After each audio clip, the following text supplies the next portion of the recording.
네, 교회 바벨론 포로에 대한 마르틴 루터의 서주에 대한 발제를 맡은 조충수 목사라고 합니다.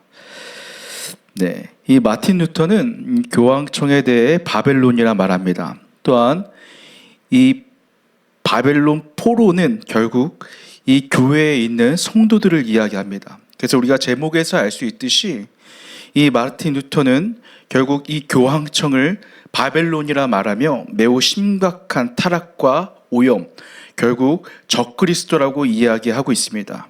또 우리의 모든 교회 성도들을 이 바벨론에 사로잡힌 포로라고 이야기하면서 결국 이 마르틴 루터는 결국 이 교황청, 결국 바벨론으로부터 이 성도들은 자유해져야 된다고 이야기하며 포로부터 벗어나야 된다라고 이야기합니다. 그래서 결국 이 바벨론이라 말하는 결국 이 마르틴 루터의 그 바벨론이라 말할 수 있는 이 정체를 폭로함에 있어서 결국 이 두 번째 논문에서는 결국 이 성례전에 대한 이야기를 끊임없이 말하고 있습니다. 결국 이 성례전이라 말함은 결국 어떤 고해 그리고 세례 그리고 이 성례전 이 세 가지가 결국 비참한 포로에 빠져 있고 교회의 모든 자유를 빼앗겼다라고 이야기하고 있습니다. 그래서 이 성례전의 참된 의미를 이 상실한 채 결국 포로가 되고 자유를 빼앗겼기 때문에 결국 이 성례전을 회복하는 것은 결국 본질적으로는 예배를 회복하는 것이고 미사를 회복하는 것이라고 이야기하고 있습니다. 그래서 이 성례전을 회복하는 것이 중요한 이유는 결국 성례전이 회복하는 것은 결국 예수 그리스도의 십자가의 부활과 결국 그 십자가의 의미를 회복하는 것을 이야기하는 것이고, 결국 바벨론이 되었다라고 이야기할 수 있는 것은 결국 천주교 교황청에서 드리는 그 예배가 미사가 타락되었고 그것이 심각하게 오염되었기 때문에 결국 예배가 타락되었기 때문에 그 예배를 회복하는 것이 결국 교회를 회복하는 것, 결국 이 바벨론으로부터 벗어나는 것이라고 이야기하고 있습니다.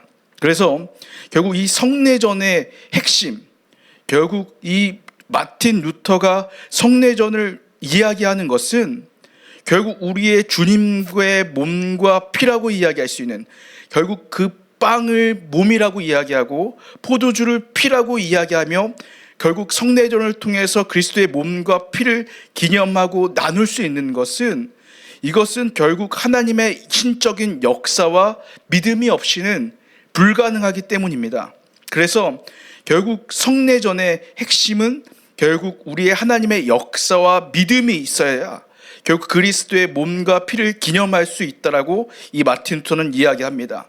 그래서 결국 이 천주교, 결국 이 교황청이 끊임없이 그리스도의 어떤 성례전을 기념할 수 없고 하나님의 역사와 믿음으로 돌아갈 수 없는 가장 큰 이유는 결국 이 교황청은 아리스토텔레스라고 이야기하는, 결국 철학이 이야기하고 있는 그 이성주의에 사로잡혀 있기 때문에 그들의 모든 예배가, 그들의 모든 미사가 하나님 앞에 온전히 드려지지 못하는, 결국 주님이 기뻐하실 수 없는 그 예배가 되는 것은 결국 이성주의에 사로잡혀 있다라고 이 마틴 루터는 이야기하고 있습니다.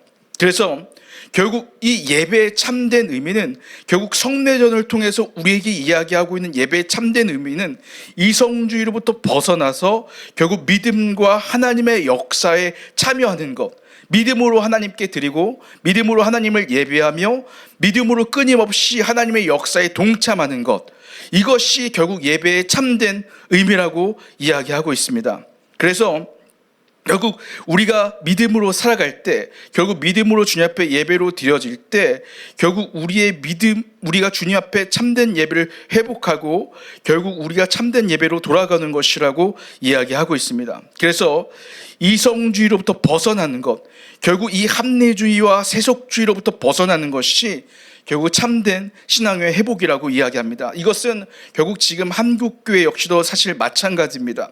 우리가 끊임없이 한국교회 안에서도 우리가 예배를 드림에 있어서 믿음에 근거하는 것이 아니라, 또 믿음을 이야기하는 것이 아니라, 하나님의 역사를 이야기하는 것이 아니라 끊임없이 이성적으로 예배를 설득하고 또 이성적으로 접근하고 이성적으로 삶을 살아내려고 하는 것이 결국 교회의 타락이라고 이야기합니다. 이것은 지금 현대교회 역시도 사실 마찬가지입니다. 우리가 어떤 빵 앞에서, 우리가 먹을 것 앞에서, 입을 것 앞에서 주님의 말씀을 따라가야 될 때 결국 먹을 것을 포기하지 못하고 또 입을 것을 포기하지 못하고 우리가 주님의 앞에서 삶으로 대가를 지불하지 못하는 것은 결국 우리가 이성에 사로잡혀 있다는 것이고, 또 우리가 선교 현장도 마찬가지로 우리가 박해 앞에서, 핍박 앞에서 결국 타협하고 결국 그것으로부터 사실 신앙을 합리화하고 세속주의에 빠지는 그 모든 것은 결국 이성주의에 사로잡혀 있기 때문인 것입니다. 그래서 마틴 루터는 결국 우리의 신앙의 삶을 살아가는 것은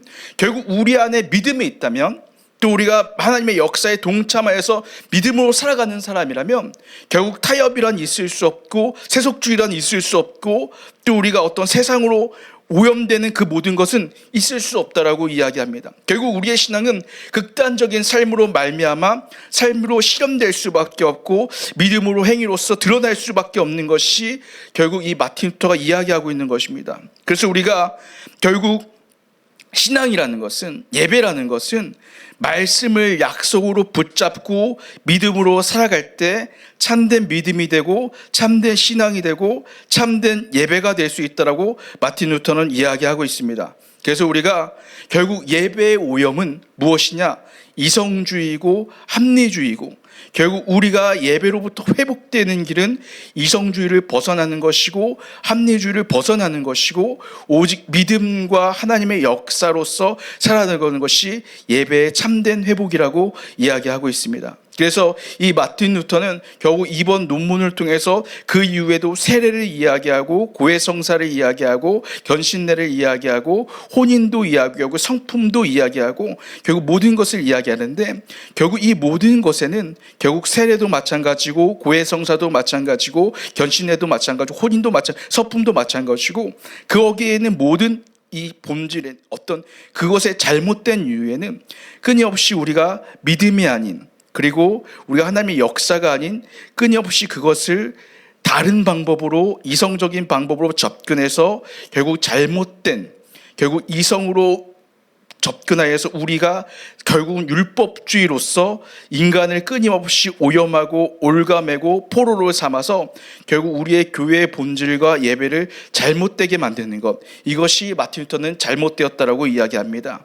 그래서 결국 이 신앙 이야기, 마틴 루터라는 결국 이 교회의 바벨론 포로에 대한 마틴 루터의 서주를 이야기하면서 결국 우리가 회복되어야 되는 것은 믿음과 결국 하나님의 역사를 것이고 결국 잘못된 행위는 이성주의다라고 이야기하면서 결국 우리가 이성주의로부터 회개해야 되고 돌이켜야 되고, 우리가 이성적인 방법으로 교회를 운영하고 교회를 이끌어가는 것이 아니라 오직 믿음을 통해서 믿음으로 역사로 말미암아 교회를 회복하는 것, 이것이 마틴 루터가 이야기하고 있는 이 바벨론 포로로부터 벗어나는 방법이라고 이야기하고 있습니다. 그처럼 우리 이 바벨론 포로에 대한 마틴 루터의 서술의 발제를 마치도록 하겠습니다.